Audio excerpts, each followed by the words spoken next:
Two Black Hawk helicopters do not just land on a suburban highway during rush hour unless the world is ending or someone very important is missing.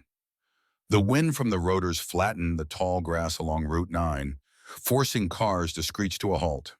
Drivers stepped out, phones recording, terrified and confused. But the soldiers jumping out weren't looking for a terrorist. They weren't looking for a bombing. A captain with a scarred face sprinted toward a woman walking alone on the shoulder, clutching a cardboard box of personal belongings. He didn't point a weapon. He pointed a finger at the hospital she had just left. "Ma'am, are you the one they just fired?" When she nodded, stunned, he grabbed his radio. "We found her. Turning the birds around. Tell the general we're bringing the angel back." The fluorescent lights of St. Jude's Medical Center hummed with a headache-inducing flicker that Nurse Rachel Bennett had learned to ignore after 10 years on the floor. It was the graveyard shift where the chaos of the day usually settled into a rhythmic beeping of monitors. But tonight, the emergency room was vibrating with tension centered entirely around bed 4. Rachel adjusted the IV drip, her eyes scanning the vitals of the man lying unconscious in the sheets. He had come in as a John Doe, found slumped in an alleyway 3 blocks from the hospital. No wallet, no phone, just tactical boots worn down at the heels and a faded gray t-shirt that clung to a frame built of solid muscle. He was covered in sweat, his temperature spiking to 104 degrees, and he was murmuring things in his delirium that sounded like coordinates. "He's stabilizing, but barely," Rachel whispered to herself, checking the fresh bandage on his side. It looked like a surgical incision that had become aggressively infected.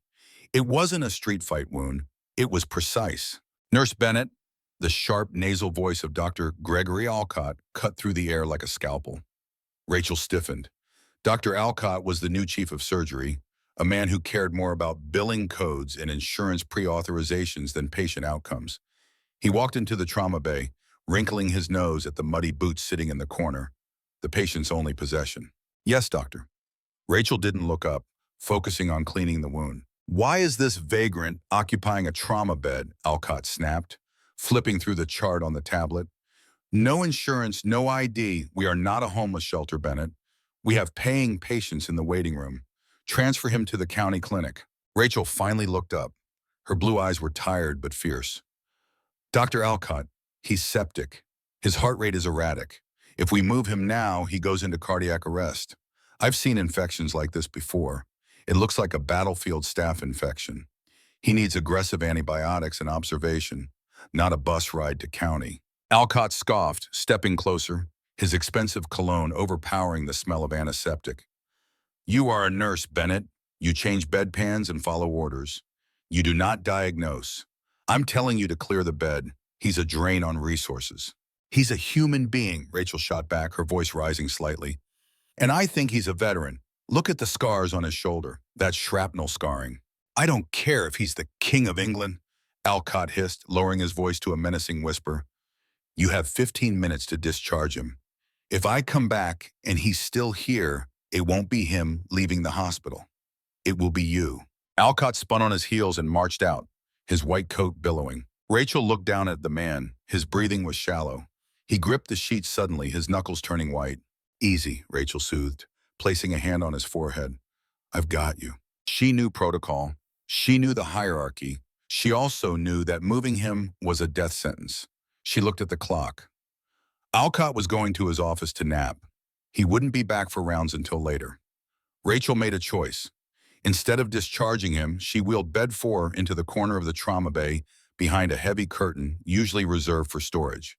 She hooked him up to a fresh bag of vancomycin, an expensive antibiotic she had to override the digital dispensing cabinet to get. She sat by his side, sponging his forehead with cool water, listening to his mumbled nightmares.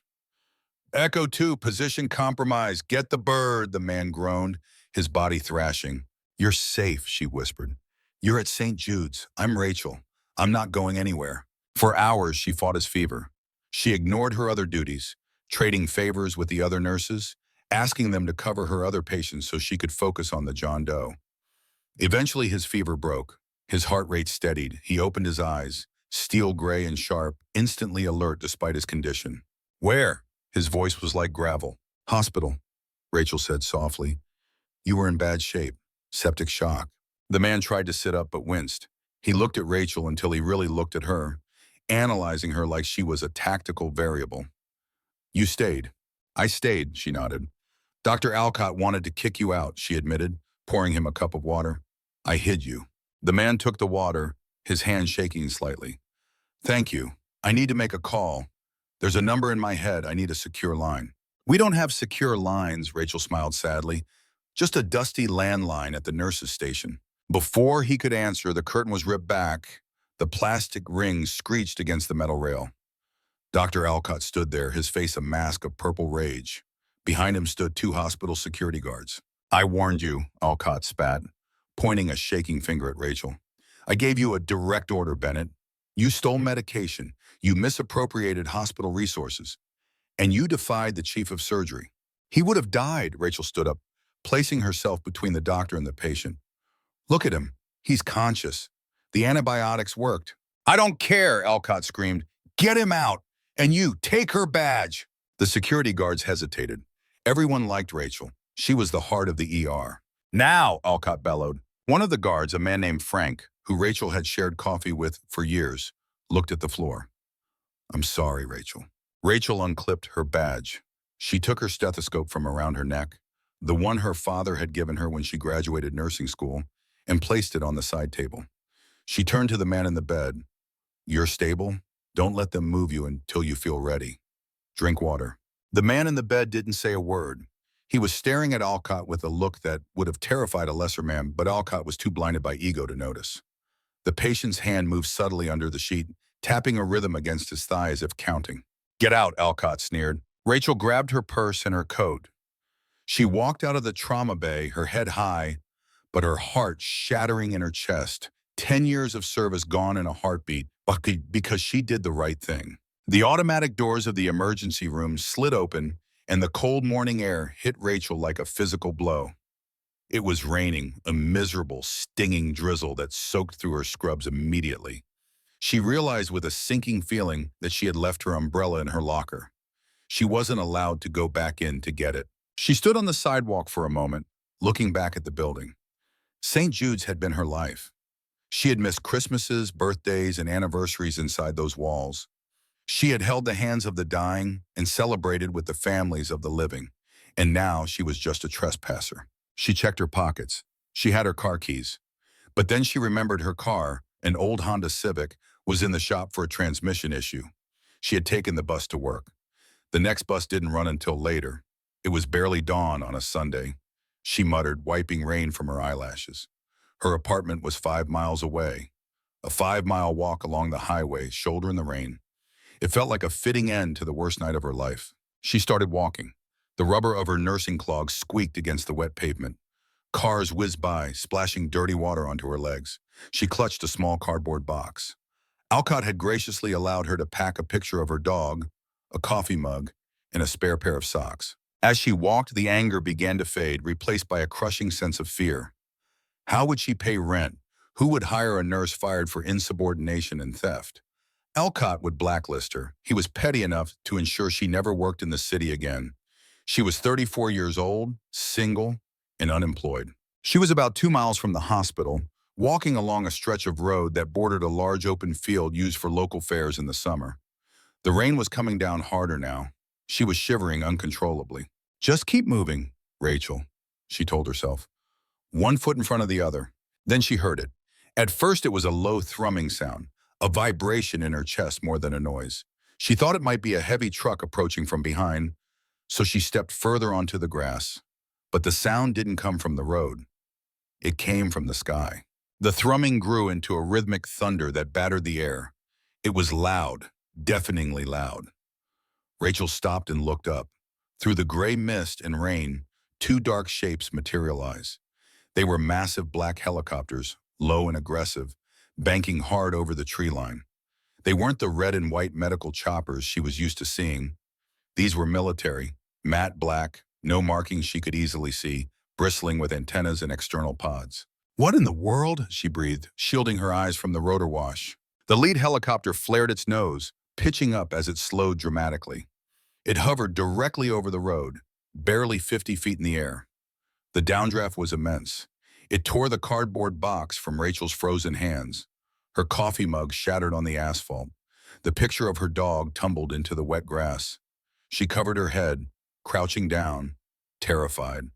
Was this a crash landing? Was there an emergency? The helicopter didn't crash. It landed right in the middle of the four-lane road, blocking traffic in both directions. The second helicopter touched down in the field adjacent to her, its rotors still spinning, cutting the grass like a giant lawnmower. Cars were slamming on their brakes. People were screaming. Before the skids of the lead helicopter even fully settled, the side door slid open. Four men jumped out. They weren't wearing standard Army fatigues. They were wearing high-end tactical gear, multicam trousers, combat shirts, heavy plate carriers, and helmets with night vision mounts. They carried rifles slung low across their chests, ready but not aimed. They moved with a speed and fluidity that was terrifying. They fanned out, securing a perimeter around the helicopter. One man, the leader, didn't look at the traffic. He didn't look at the stunned drivers. He scanned the roadside. He spotted Rachel crouching near the guardrail, soaked and shivering. He sprinted toward her. He was a giant of a man with a thick beard and a scar running through his eyebrow. He stopped 5 feet from her, raising his hands to show he wasn't a threat. "Ma'am," he shouted over the roar of the engines. "Are you Nurse Bennett? Rachel Bennett?" Rachel couldn't speak. She just stared at him. "Ma'am," he barked again, urgent but respectful. "Look at me. Are you the nurse who was just at St. Jude's? The one who treated the John Doe?" Rachel nodded slowly, her teeth chattering. "Yes. Yes, that's me." The soldier tapped his headset. "Command, we have the asset. I repeat, we have the Angel. Condition is wet and cold but secure." He reached out a hand. "You need to come with us, ma'am." "What? To where?" Rachel backed away, hitting the guardrail. "I was fired. I didn't do anything wrong. I just gave him antibiotics." The soldier's expression softened. He stepped closer, ignoring the rain pounding on his helmet. "We know. That man you treated is Captain Elias Thorne of the 1st Special Forces Operational Detachment Delta. He's our team leader." Rachel's eyes widened. "The nobody in bed 4? He woke up enough to make 1-1 call," the soldier continued. "He told us what happened. He told us they threw you out because you saved his life." "I just did my job," Rachel stammered. "Well, now we're doing ours," the soldier said grimly. "General Higgins, that's Captain Thorne's father, is already inbound to the hospital. But Captain Thorne refused to let anyone touch him until you were brought back. He said, and I quote, 'Get me the nurse who refused to let me die, or I walk out of here with my IVs trailing behind me.'" The soldier gestured to the open door of the Black Hawk. "Please, ma'am, we have orders to retrieve you. And frankly, I wouldn't want to be Dr. Alcott when we get back there." Rachel looked at her shattered mug on the road. She looked at the traffic jam caused by 2 military helicopters sent specifically for her. She looked at the soldier's extended hand. She took it. "Let's go," she said. The soldier helped her up into the cabin. Someone threw a warm wool blanket around her shoulders. As the helicopter lifted off, banking sharply back toward St. Jude's, Rachel looked down at the cars below. She wasn't walking anymore. She was flying to war. And for the first time in her life, she had an army at her back. The roof of St. Jude's Medical Center was not designed for a Sikorsky UH-60 Blackhawk, let alone 2 of them. The structural integrity was rated for lighter medical transport choppers, but the pilots of the 161st Special Operations Aviation Regiment didn't seem to care about hospital building codes. They set the birds down with a jarring thud that shook dust from the ceiling tiles of the trauma center 4 floors below. Inside the ER, chaos had fully metastasized. Dr. Gregory Alcott was standing at the nurse's station, screaming into a telephone receiver, his face a mottled map of indignation. "I don't care who they are. This is a private facility.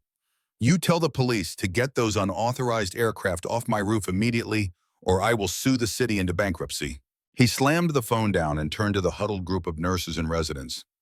"Back to work. Why are you all standing there? If I see one more person looking at the ceiling, you're fired, just like Bennett."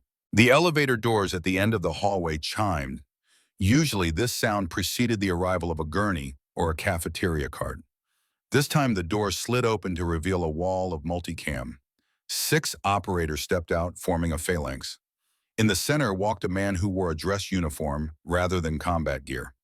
General Thomas Higgins was a legend in the special operations community, a man whose silence was rumored to be more terrifying than his shouting. He walked with a cane, a souvenir from Fallujah, but he moved with the momentum of a freight train, and right beside him, wrapped in a gray wool army blanket, her hair wet and matted to her forehead, was Rachel Bennett.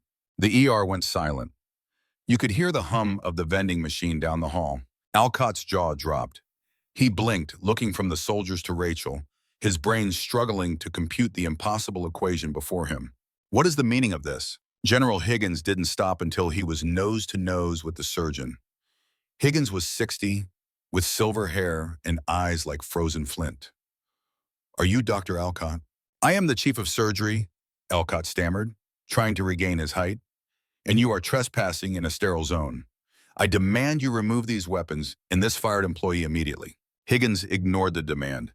He turned to the soldier on his left. "Secure the floor. No one enters or leaves without my authorization. Cut the landlines, jam cellular signals within a 200-foot radius. This is now a secure operating base."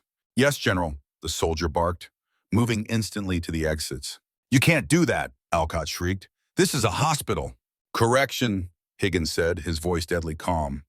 "This is the location of a high-value asset who is currently in critical condition, an asset you attempted to discard like garbage." Higgins stepped back and gestured to Rachel. "Nurse Bennett is no longer your employee, doctor. She has been conscripted as a specialized medical consultant for the Department of Defense. She outranks you, effectively immediately. She is the primary care provider for Captain Thorne. You will provide her with whatever she needs. If she asks for a scalpel, you hand it to her. If she asks for the moon, you start building a rocket." Alcott's face turned a shade of pale violet. He looked at Rachel with pure venom. "Her? She's a nurse. She barely passed her boards 10 years ago. I checked her file. She is incompetent to handle a trauma of this magnitude." Rachel stepped forward. The shock of the helicopter ride was fading, replaced by the familiar adrenaline of the ER. She looked at Alcott, then at the terrified staff, and finally at Frank, the security guard who had apologized to her earlier. Frank gave her a subtle thumbs up. "Where is he?" Rachel asked, her voice steady. "Where is Captain Thorne?" Alcott crossed his arms. "I had him moved to the basement holding area pending transfer to county. He's not my problem anymore." Rachel's eyes widened. "The basement? It's 50 degrees down there. He's fighting sepsis. The cold will send him into shock." She didn't wait for permission. She took off, running down the hall toward the service elevators, shedding the wool blanket as she went. General Higgins gestured to two of his men. "Go with her. If anyone gets in her way, move them." Alcott sputtered. "General, I will have your badge for this. I know senators." Higgins leaned in close, his voice dropping to a whisper that chilled the room. "Doctor, my son is lying in your basement. If he dies because you wanted to save on the heating bill, I won't need a badge, and you won't need a lawyer. Do you understand?" Alcott swallowed hard. For the first time, the arrogance cracked, revealing the coward underneath. The basement holding area was essentially a storage room for broken equipment and overflow files. It smelled of mildew and old dust. Rachel burst through the double doors, the two Delta operators flanking her. In the corner, on a stretcher with a broken wheel, lay Captain Elias Thorne.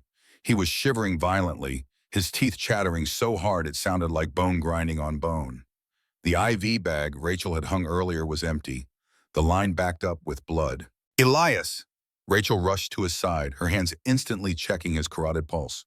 It was thready and fast, too fast. "Rachel!" Elias stammered, his eyes unfocused. "Hostiles, South Ridge." "No hostiles," she said, stripping off her wet scrub top to reveal a thermal undershirt, which she immediately used to cover his chest. "Get me blankets," she yelled at the soldiers, "and get that gurney moving. We need to get him to the ICU now."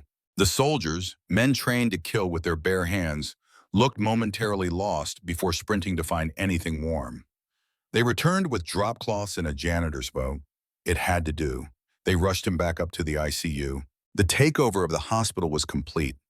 The Delta team had cleared the entire West Wing, moving other patients to the East Wing. The ICU was now a fortress. Rachel worked feverishly. She reestablished two large-bore IVs, pushing warm fluids to combat the hypothermia. She hooked him up to the advanced cardiac monitor. The numbers were bad, BP 80, heart rate 140. But it was the blood work that came back 30 minutes later that made her pause. She was staring at the computer screen at the central station. General Higgins stood behind her, watching over her shoulder. "Talk to me, Nurse Bennett," Higgins said. "Is he stabilizing?" "His temperature is coming up," Rachel said, biting her lip. "But these white blood cell counts, they don't make sense. He has a staph infection." Alcott's voice came from the doorway. He was flanked by a hospital administrator, a nervous-looking woman named Mrs. Gable. "Standard battlefield sepsis. He needs vancomycin, which you already stole." Rachel ignored the jab. "No, look at the eosinophils and the liver enzymes. They're skyrocketing. Sepsis attacks the organs, yes. But this pattern, this looks like toxicity." She spun around to face the general. "Sir, where was he specifically? I need to know what environment he was operating in." Higgins hesitated. "That is classified." "General," Rachel said firmly, "your son is dying. Not from an infection, but from something else. If I treat the infection, I'm just putting a Band-Aid on a bullet hole. I need to know." Higgins looked at his men, then back at Rachel. "He was in the Golden Triangle, a raid on a synthetic opioid lab. There were experimental compounds." Rachel snapped her fingers. "Chemical exposure. It's not staph. It's a mimetic agent. He's been exposed to a neurotoxin that mimics infection symptoms while shutting down the autonomic nervous system." "Preposterous," Alcott scoffed. "You're watching too many movies, Bennett. You're going to kill him with your fantasies. I am ordering a dialysis machine to filter his blood for sepsis." "Dialysis will kill him," Rachel shouted. "If you filter his blood now, the stress on his heart will cause cardiac arrest. He needs an antidote. He needs atropine and preladoxam immediately." Alcott stepped forward, trying to physically block Rachel from the medication cart. "I will not allow you to administer a nerve agent antidote to a septic patient. It's malpractice." The room went dead silent. The heart monitor for bed 1, Elias's bed, started to alarm. A rapid, high-pitched whine. V-fib. "He's crashing," Rachel yelled. She shoved Alcott. It wasn't a gentle push. She put her shoulder into his chest and drove him backward into a linen cart. He tumbled down in a heap of sheets. "Code blue," she screamed. "Charge the paddles. 200 joules." Rachel grabbed the crash cart. The soldiers stood frozen, unsure if they should shoot the doctor or help the nurse. "Clear," Rachel yelled, pressing the paddles to Elias's chest. Thump.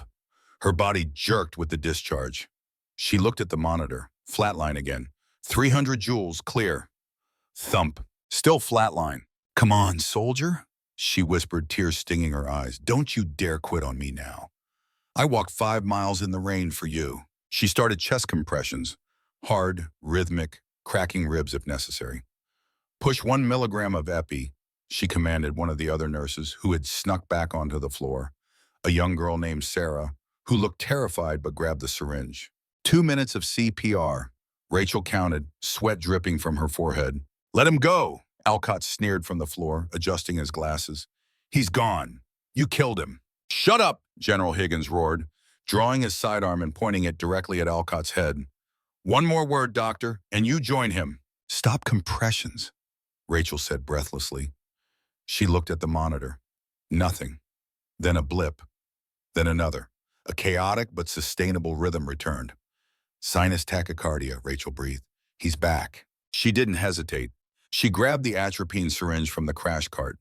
She slammed it into the IV port, pushing atropine. If I'm wrong, this stops his heart again. If I'm right, his vitals stabilize in 30 seconds. She pushed the plunger. Everyone watched the monitor. 10 seconds, 20 seconds. The heart rate began to drop. 140, 130, 110, 90. The blood pressure rose. 90 over 60, 110 over 70. Rachel slumped against the bed rail, exhaling a breath she felt like she'd been holding for an hour. "He's stabilizing." "It was the toxin," General Higgins holstered his weapon. He looked at Rachel with a reverence usually reserved for religious figures. Then he looked at Alcott. "Get him out of here," Higgins ordered his men. "Lock him in his office. If he touches a phone, break his fingers." 3 days passed. The ICU at St. Jude's had become a bizarre mix of sterile medicine and forward operating base. Soldiers slept in the waiting room chairs. Pizza boxes were stacked next to ammunition crates. Rachel hadn't gone home. She slept on a cot in Elias's room, waking up every hour to check his vitals. Elias was awake. He was weak, but the gray steel was back in his eyes. "You have a heavy hand with those needles, Bennett," Elias rasped, trying to shift in the bed. Rachel smiled, adjusting his pillows. She was exhausted, wearing fresh scrubs the military had sourced for her. "You have thick skin, Captain. Makes it hard to find a vein." "Call me Elias," he said softly. "I think you've earned the right." He looked at her, really looked at her. "My father told me what you did. The walk, the confrontation with Alcott, the diagnosis." "I just did my job," Rachel said, looking down at her hands. "Alcott, he's trying to get my license revoked. Even with your father here, the hospital board is furious. They're saying I assaulted a senior physician and administered unauthorized drugs." "Let them try," Elias said, his voice hardening. "I'll buy this damn hospital and fire the board if I have to." "It's not that simple," Rachel sighed. "Politics. Even the military has to answer to lawyers eventually." She checked his IV line. "You need rest. Your liver enzymes are almost normal, but your body took a massive hit." Elias reached out and grabbed her hand. His grip was strong again. "Why, you didn't know me. I was just a homeless guy in dirty boots." "You lost your career for a stranger." Rachel met his gaze. "My brother here, he was a Marine. He came home different. He died in a VA waiting room because nobody looked past the dirty clothes and the smell of alcohol. I promised myself that would never happen on my watch. Not again." A silence stretched between them, heavy with unspoken emotion. Elias squeezed her hand. "You're a good woman, Rachel Bennett." Suddenly the door to the room opened.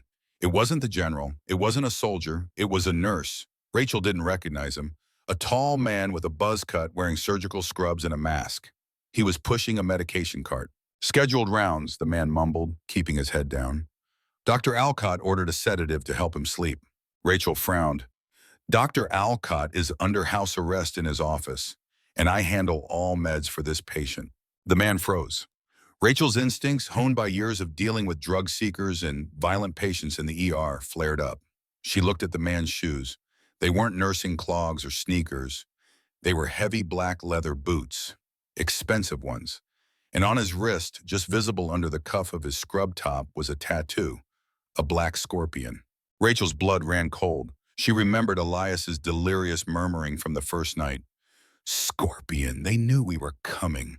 "Hey," Rachel said, sharp and loud. "Step away from the cart." The man looked up. His eyes were cold and dead. He reached into the pocket of his scrubs. He wasn't reaching for a stethoscope. "Gun!" Elias shouted, trying to throw himself out of bed despite his weakness. The assassin pulled a suppressed pistol. Rachel didn't think. She didn't have a weapon. She had a tray of metal surgical instruments on the bedside table.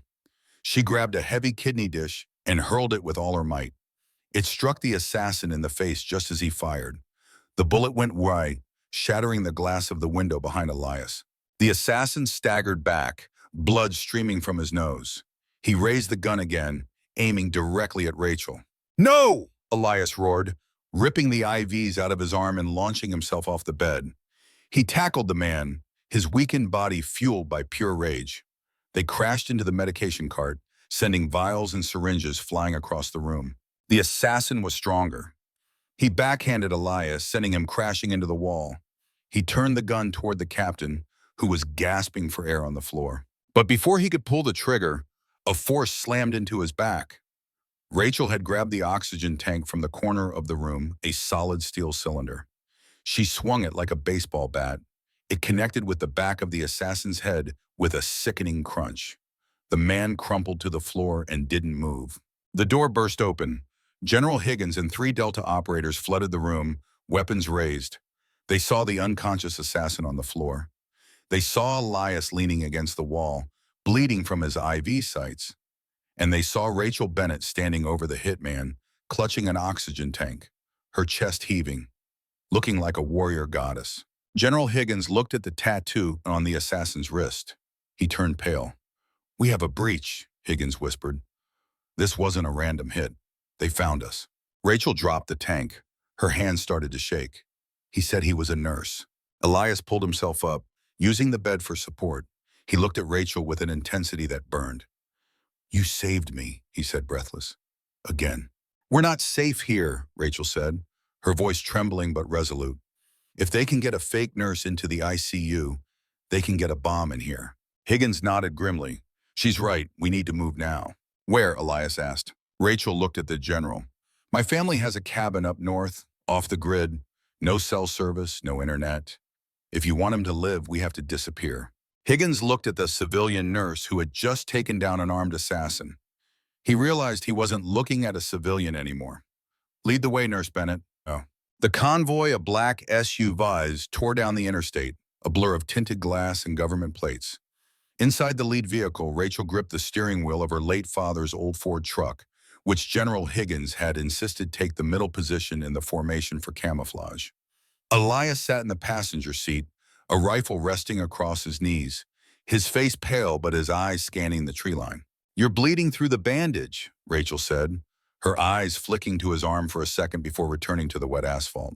I'll live, Elias grunted. How far to the cabin? 20 miles, she replied. It's up on Blackwood Ridge. It's an old logging road.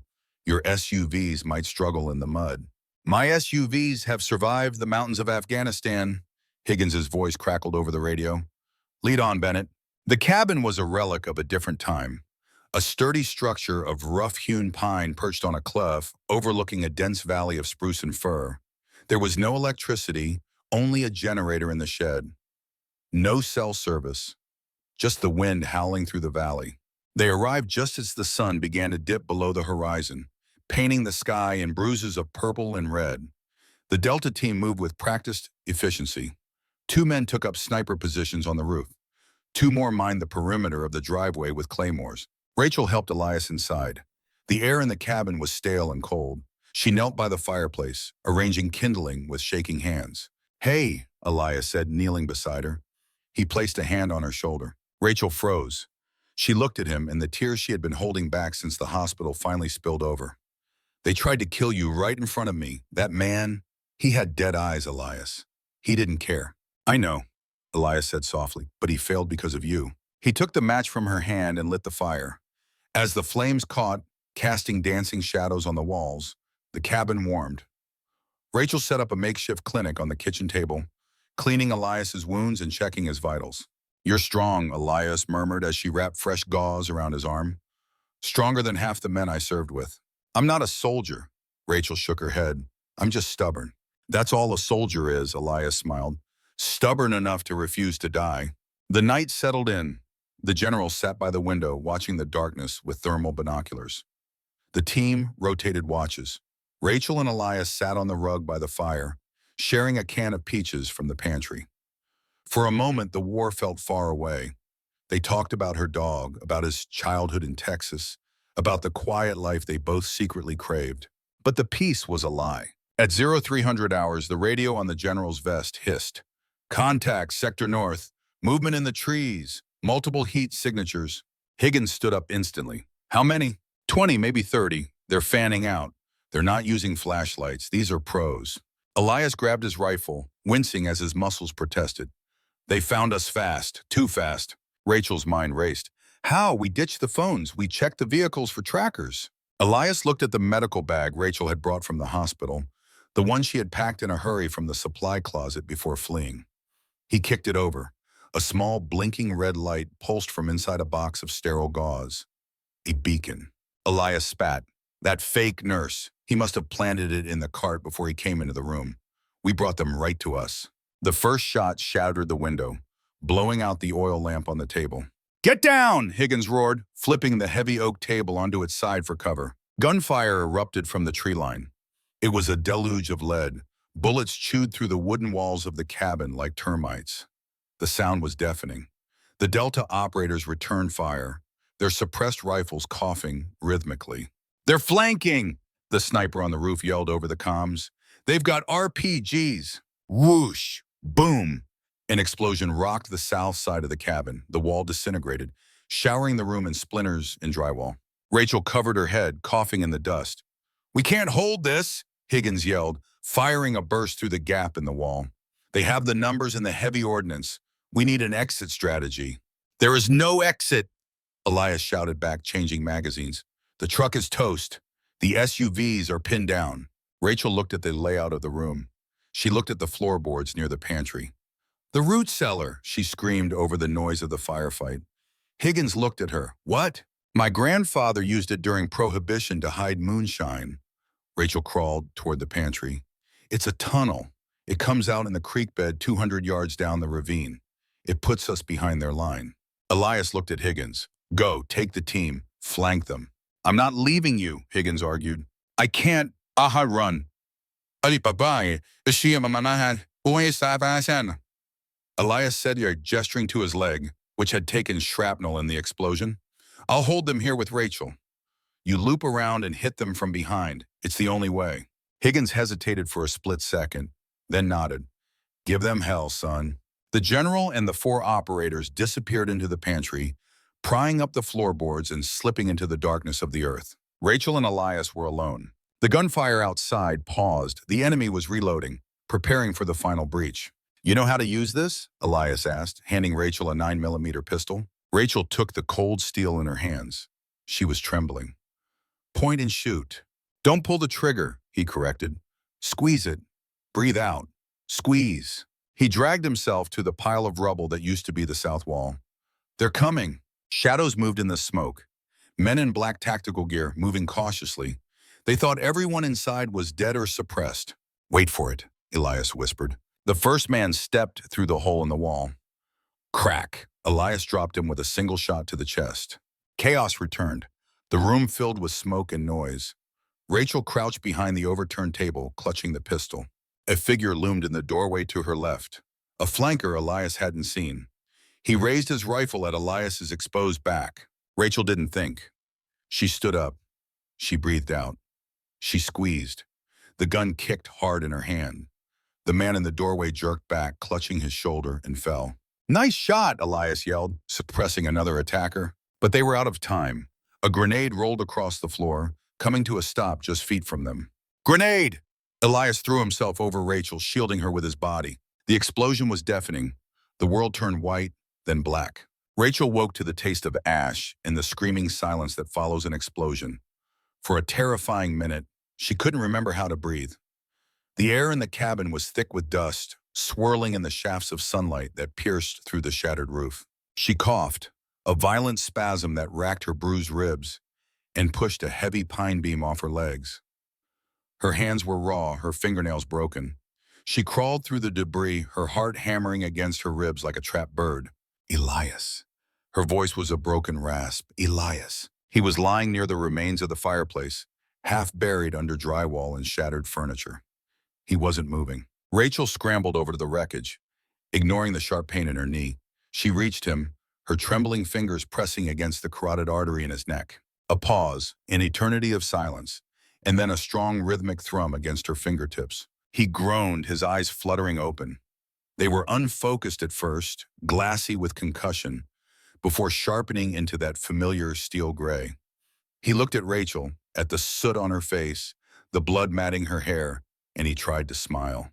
Did we win? He whispered. Before Rachel could answer, the front door, hanging off one hinge, was kicked open. Light flooded the dark room. Rachel instinctively reached for the pistol lying in the dust, but a boot gently stepped on the barrel. She looked up to see General Thomas Higgins standing over them. He was covered in mud, his uniform torn, but he looked like a god of war. Behind him, through the gaps in the walls, Rachel could see Delta operators securing the perimeter, zip-tying the few surviving mercenaries. Easy, Bennett, Higgins said, his voice unusually gentle. It's clear. The threat is neutralized. He knelt, checking his son's pupils. You two held the line against 30 armed hostiles. I've seen seasoned operators fold under less pressure. Rachel slumped back against a pile of rubble, the adrenaline finally leaving her system, replaced by a bone-deep exhaustion. It wasn't just a hit squad, she murmured, staring at the destroyed cabin. They knew exactly where we were. They knew everything. We know, Higgins said grimly. We recovered their comms gear. We found the source of the leak. His jaw tightened, and we're going to fix it today. 48 hours later, the atrium of St. Jude's Medical Center was transformed into a media circus. News vans lined the streets, their satellite dishes pointed toward the hospital entrance. Inside, a podium had been set up in front of the donor wall, bathed in the harsh white light of camera flashes. The story had leaked, or rather a version of it had, a hostage situation involving a decorated war hero and a disgruntled nurse. Dr. Gregory Alcott stood at the podium, basking in the attention. He wore a crisp, tailored suit under a pristine white coat, his hair perfectly coiffed. He looked the picture of administrative competence and solemn concern. "Thank you all for coming," Alcott said, leaning into the cluster of microphones. His voice was smooth, practiced, dripping with faux sincerity. "This has been a harrowing week for the St. Jude's family. We pride ourselves on healing, on safety, but sometimes the danger comes from within." He paused for dramatic effect, looking out at the sea of reporters. "Nurse Rachel Bennett was a troubled woman," Alcott continued, shaking his head sadly. "We noticed the signs: erratic behavior, insubordination, emotional instability. When I terminated her employment for theft, she snapped. It is my deepest regret that she managed to abduct Captain Thorne, a critical patient in our care. We are working with the authorities, but we must prepare for the worst. Given Captain Thorne's condition, it is unlikely he survived the ordeal." A reporter from Channel 5 raised a hand. "Doctor, are you saying the nurse is responsible for his death?" "I am saying," Alcott said, adjusting his glasses, "that Rachel Bennett is a danger to society, and I blame myself for not acting sooner to protect my patients from her incompetence." The cameras flashed blindingly. Alcott soaked it in. He had spun the narrative perfectly. He was the hero doctor. She was the villain. The cartel money was already in his offshore account. He had won. "Are there any further questions?" Alcott asked, a smug smile touching his lips. "I have one." A deep voice boomed from the back of the atrium. The sound cut through the murmuring crowd like a thunderclap. Heads turned, cameras swung around. The heavy glass automatic doors at the main entrance slid open. They didn't just open, they seemed to part for a procession. Captain Elias Thorne walked in. He wasn't wearing a hospital gown. He wasn't on a gurney. He was wearing his full dress blue uniform, the fabric straining across his broad shoulders. A purple heart and a silver star gleamed on his chest. He walked with a cane, favoring his left leg, and his right arm was in a black sling, but his posture was upright, radiating an intensity that silenced the room. The crowd gasped. To his right walked General Higgins, flanked by 2 military police officers, and to his left walked Rachel Bennett. She wasn't in handcuffs, she wasn't wearing scrubs. She wore a simple blazer and dark jeans, her hair pulled back. She had a healing cut on her forehead and bruises on her cheek, badges of honor. She made no attempt to hide. She didn't look down. She stared straight at the podium. Alcott's face went the color of old milk.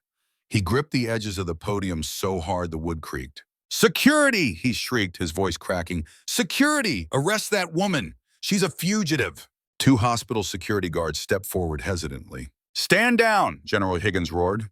The command echoed off the marble walls, freezing the guards in their tracks. "Anyone who touches a member of my team answers to the United States Army." Elias continued his slow, painful march toward the stage. The reporters parted like the Red Sea, sensing a story far bigger than the one they had been fed. Elias climbed the 3 steps to the stage. He stood next to Alcott, towering over the surgeon. "Dr. Alcott claims I was kidnapped," Elias said, leaning into the microphone. His voice was calm, but it carried a lethal weight. "He claims that Nurse Bennett is incompetent. He claims she is a danger." Elias looked at Rachel, who had taken her place at the foot of the stage. "The truth is," Elias said, turning his gaze back to the terrified surgeon, "Rachel Bennett is the only reason I am breathing. And Dr. Alcott, he didn't just fire her. He tried to sell me." A ripple of shock went through the room. "That's a lie," Alcott screamed, sweat beading on his forehead. "He's delirious. The sepsis has rotted his brain. Don't listen to him." Elias reached into his uniform pocket with his good hand. He pulled out a small black digital recorder, the device recovered from the assassin in the cabin. "We found this on this man you sent to kill us," Elias said. He pressed a button and held the device up to the microphone. Static hissed through the speakers, followed by a voice. It was tinny but unmistakably Alcott's. Nasal, arrogant tone. "The nurse is a problem. She knows about the neurotoxin. If Thorne survives, the cartel loses the formula and I lose my payout. Kill him. Kill the nurse. Make it look like a botched robbery in the woods. I want the remaining 2 million wired to the Cayman account by morning. Silence. Absolute horrified silence hung over the atrium. Alcott staggered back, knocking over a pitcher of water. That's AI. That's a deep fake. I never said that. Rachel stepped onto the stage.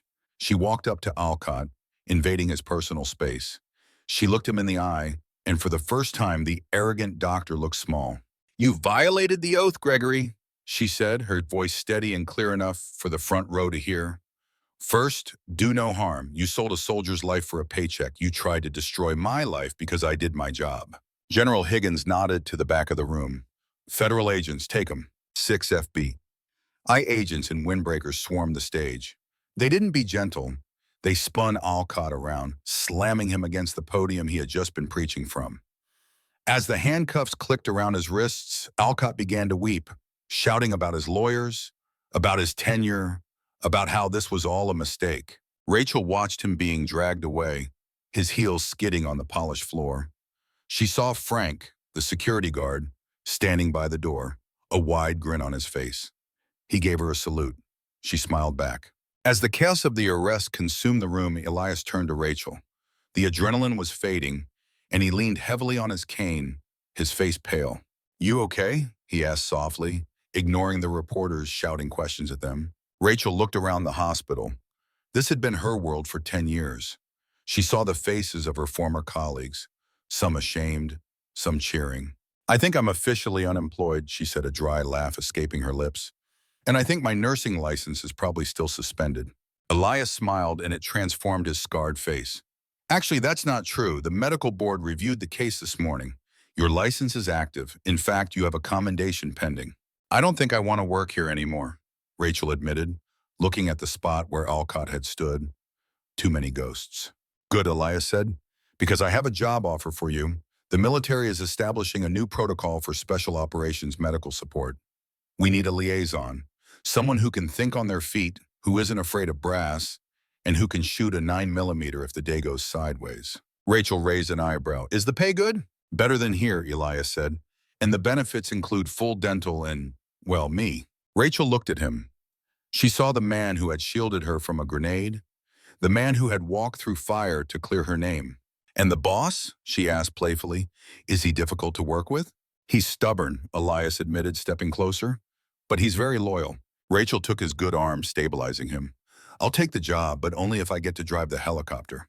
Elias laughed, a warm, genuine sound that felt like the final closing of a dark chapter. "We'll see about that, Nurse Bennett. We'll see about that."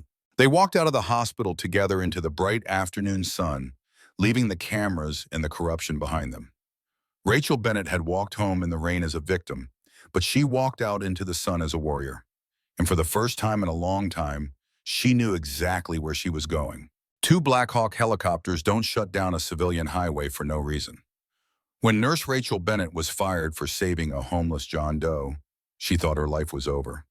She was walking home in the rain, shivering and broken. But she didn't know that the homeless man she saved was a Delta Force captain with a bounty on his head. Suddenly, the sky roared. Soldiers rappelled onto the asphalt. They weren't there to arrest her. They were there to salute her. And the man who fired her was about to learn that you never mess with a soldier's guardian angel. In the unforgettable story of Rachel Bennett, the dedicated nurse who risked everything to save a dying stranger in a forgotten ER bed, we discover one of life's most heart-wrenching and uplifting truths. The greatest acts of courage often come wrapped in the quietest moments, and doing the right thing, even when it costs you your careers, your security, and your sense of safety, is never in vain. Rachel didn't know the homeless John Doe was a decorated Delta Force captain. She only knew he was a human being slipping away while a cold, calculating doctor demanded she abandon him to save hospital resources. She chose compassion over compliance, hid him behind a curtain, stole antibiotics to keep him alive, and walked 5 miles home in the freezing rain after being fired, heartbroken, soaked, and terrified of what came next. Yet in that lonely, rain-drenched walk, the sky answered her sacrifice with thunder. 2 Black Hawk helicopters descended, soldiers rappelled to the highway, and an entire Special Forces team came not to arrest her, but to honor her as the angel who refused to let their brother die.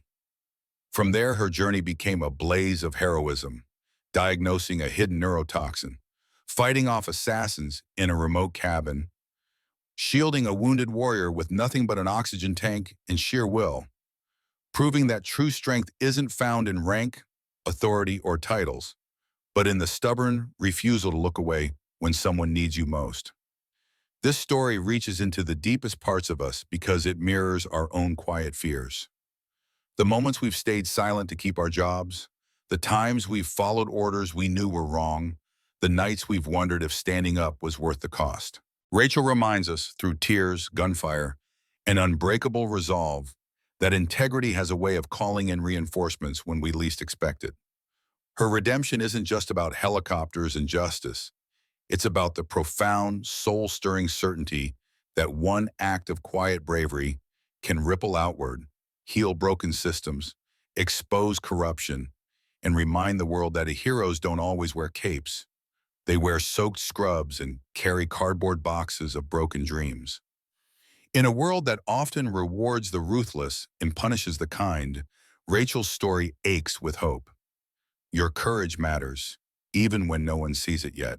If Rachel's journey, from fired and forgotten to warrior and legend, moved you to tears or fire in your chest, please hit that like button to help spread her story, subscribe, and turn on notifications so you never miss these powerful tales of everyday heroes rising against impossible odds, and share in the comments below.